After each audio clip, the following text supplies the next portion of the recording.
हमारी ज़िंदगी में कई चुनौतियों से गुजरते हैं। उनमें से कुछ ऑब्स्टेकल्स तो हमें इतनी बुरी तरीके से अफेक्ट कर जाते हैं कि हम अपने बारे में ही बुरा और नेगेटिव सोचने लगते हैं।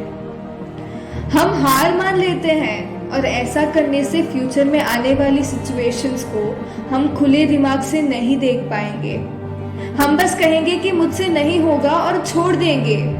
लेकिन अपने आप से पूछो कि क्या ऐसा करने से वो सिचुएशन चली जाएगी?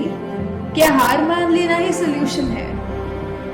बिल्कुल नहीं, बल्कि ऐसा करने से तो हम उस सिचुएशन को और भी कॉम्प्लिकेटेड बना रहे हैं। हम उसे और भी चढ़ावा दे रहे हैं अपने ऊपर हावी होने का।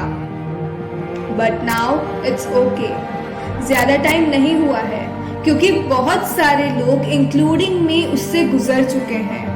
हम भी पहले उसी सिचुएशन में थे पर फिर हम एक पीसफुल जगह पर बैठे और उस सिचुएशन के बारे में अपने आप से एक हार्ट टू हार्ट कन्वर्सेशन की, कुछ सोल्यूशन पाने की कोशिश की। और कहते हैं ना, कोशिश करने वालों की हार नहीं होती। ये वर्ड्स मैजिकल हैं, बिल्कुल सही हैं। हाँ, उसे ओवरकम करने में मेहनत जरूर लगी और टाइम भी गया, लेकिन उसके बाद तो हैप्पीनेस का ताला ही खुल गया। एक बात पता चली कि उस ताले की चाबी तो कब से हमारे पास थी, लेकिन वो हम ही थे जो उसे अवॉइड और इग्नोर कर रहे थे। एक इम्पॉर्टेंट बात भी है कि अगर कुछ पाने का जुनून हो और अपने आप पर भरोसा हो तो चुनौती चाहे कितनी भी बड़ी हो, कोई फर्क नहीं पड़ता।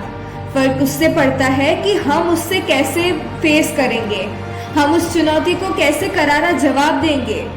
याद रखना, बुरी सिचुएशन के ताले की चाबी हमेशा होती ही है, लेकिन वो थोड़ी स्मार्ट होती है। उसे ढूंढना भी आसान ही होता है, पर वो हम इंसान हैं जो इस सिचुएशन को इतना बड़ा बना लेते हैं, उसे कितना बड़ा इश्यू बना लेते हैं कि स्ट्रेस, नेगेटिविटी और टेंशन के मारे हमें वो चाबी मिलती ही नहीं और हाथ से बहुत दूर निकल जाती है। जब हमें ये बात रियलाइज होती है तब तक बहुत देर हो चुकी होती है। पर अब सोचो कि हम उस ऑब्स्टेकल को नॉर्मली ही ट्रीट करें और टेंशन कम ले, तो वो ताले की चाबी हाथ से निकलेगी नहीं, वो आपके पास ही रहेगी। बस ज़रूरत है तो जुनून, बिलीव और पॉजिटिविटी की। और एक बार ये आ गया ना, तो बॉस लाइफ में कभी भी सैड नहीं होना पड़ेगा, कभी भी पीछे मुड़ के नहीं देखना पड़ेगा, बल्कि लाइफ तो ब्यूटीफुल बन जाएगी। बस याद रखना, जिंदगी छोटे छोटे सरप्राइज से भरी हुई है, लेकिन उस सरप्राइज को ढूंढने की जिम्मेदारी हमेशा हमारी थी और आगे भी हमारी ही रहेगी।